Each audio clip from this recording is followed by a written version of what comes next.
The Local Show, sponsored by Victory in Motion, home of knee repair, not knee replacement, on News Radio 570 WSYR, on 106.9 FM, and live everywhere on the iHeartRadio app. The Local Show features in-depth conversation with business owners, employees, and influential business leaders throughout Central New York, exploring their successes, challenges, and reasons for doing business right here in our growing community. The Local Show is produced locally by Zoe Advertising. Now your hosts, Tom and Steve. You found it, the last bastion of fun talk radio throughout the winter months. It's the last bastion. It is The Local Show with Tom and Steve, championing local businesses and looking forward to spring. So are you like done wedding gigging and party gigging till the snow melts? Yeah, till the snow melts. So everybody just like buries themselves in hides pretty much. Jennifer Covert's with us right now. Speaking of a winner, she is the executive director of Meals on Wheels of Eastern Onondaga County. How are you, Jen? I'm good. How are you? Oh, hanging right in there. You called me a winner. You made my whole day. That's it. You are a winner. Thanks. Call Tom a winner. No one else does. You are definitely a winner, Tom. Definitely a winner. Oh, goodness. So, it had to be, or it has to be, tough for you to supply everybody with food and everything in this weather.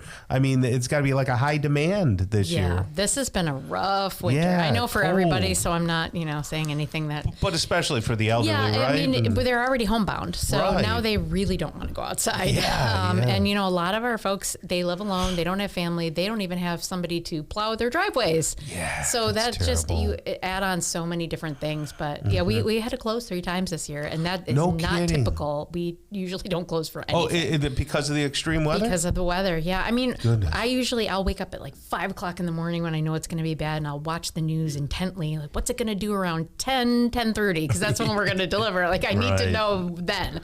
And if it looks like it's just going to be a whiteout, terrible, I'm not going to put our volunteers at risk, so I got to close. And I usually don't, but I had to 3 times, and that's tough. nuts. Well, Yeah. sometimes the people that you're going to see, that's the touch they will get Yes. on that day. So are there footprints? Did they come? Did they go? Are they? It's almost like a kind of a what do they call that? A Well well check. check. Well Is check. it sort of like that? Oh, definitely. I mean, that might be the only person they see ever. I mean, a lot of these people, they don't have family that's at all, terrible. and they're just waiting for us. Plus, they don't have food. I mean, that's the other thing is yeah. the nourishment and the health factor.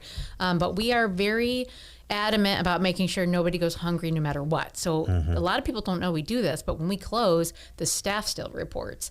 And we actually call every single one of our participants on the phone, and we say... Wait, everybody that you were going to bring food to. Yes, and we say, listen, the weather's bad. If you didn't see it on the TV, we're closed today. Do you have food?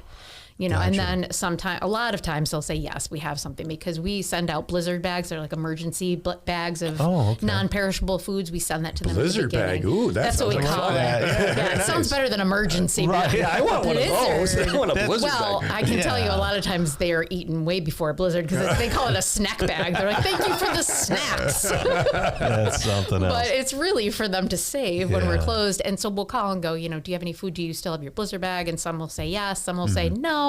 And then we might send out another blizzard bag, or we might have to deliver on those horrible days that we've closed to make sure that they have food. We know we are in an apartment complex, and the older lady that lives near us, I had noticed that she had not come out of her garage. There were no tracks. Oh. And for a few, I'm looking, and I called over and said, I don't have access to anything over there to have the apartment check on her. So those are kind of common sense things people can do, and that's what you guys do, right? We do, yeah. Even on a regular day when we deliver, if they're supposed to be home, we'll call their emergency contact if they don't answer the door. And if they don't have an emergency contact, we call 911 and we say, we need you to do a well check. We do it at least once a week for somebody. Interesting. And the police will go over there and make sure that they're okay. And 9 times out of 10, they're okay. Maybe they forgot they had a hair appointment that day and they weren't home. Or there's some times where they're on the floor in distress, and we've called somebody to make sure that they're okay. So it's a lot more important than just bringing food to them, for sure. Jennifer, there may be some people out there who don't know exactly what Meals on Wheels does. Can you refresh everybody's memory? Yeah, sure. And let them know what the organization is there for. Yeah, we deliver nutritious and delicious food to homebound seniors and the disabled in Eastern Onondaga County. So all the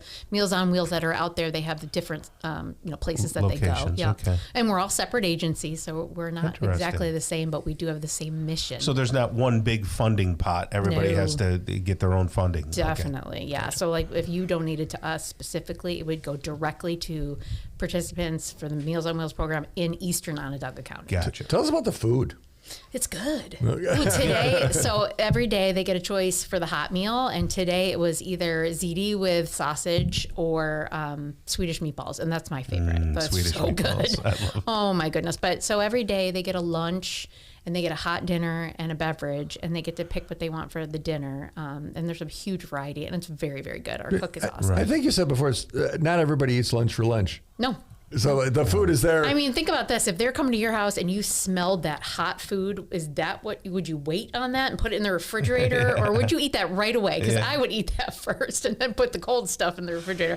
And I think a lot of people do that. But as long as they eat both of them. And you don't turn down anyone. So, so if you are maybe disabled or elderly and you can't afford it, there's programs for that, and so that they get food. But if you can afford it, you can also pay for this service. Yeah, I mean, it's for anybody, and there are different funding sources that you can go through in different programs. Not anything. It's really not based on your income, though, so it's really more need based. I gotcha. Some of the programs are if you can't make your own food, or you can't go out and get your own food, or you don't live with anybody who can help you, then you'd get that. But you see a house, you deliver a house, and maybe in the eastern suburbs, you go, well, look at that's a lovely house, but that doesn't send the same message. That doesn't matter, right? No, it really doesn't. It's need based. It doesn't matter how much money they have, and even if you were to pay for it, it's $10 a day. So if you went to Wegmans and tried to get all that food and then have to make all of that, it's going to cost a lot more than $10. So even if I wanted Meals on Wheels, $10 a day is a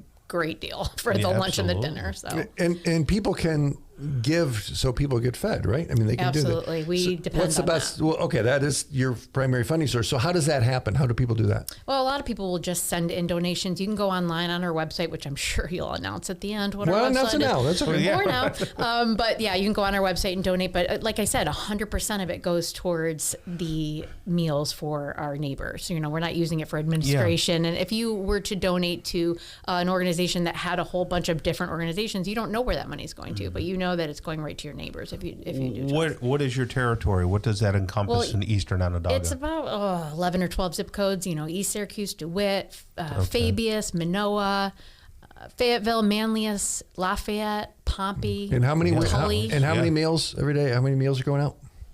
400. That's a bunch. Yeah, and right now we are gracious. at full capacity. We got a lot of people who need us. Well, so help out, MOWEOC. Yes. So Meals on Wheels of Eastern Onondaga County, if you want to put it in that way, I'm sure you'll find it. And support right here in town helping people. We appreciate you joining us today. Thank you for having me.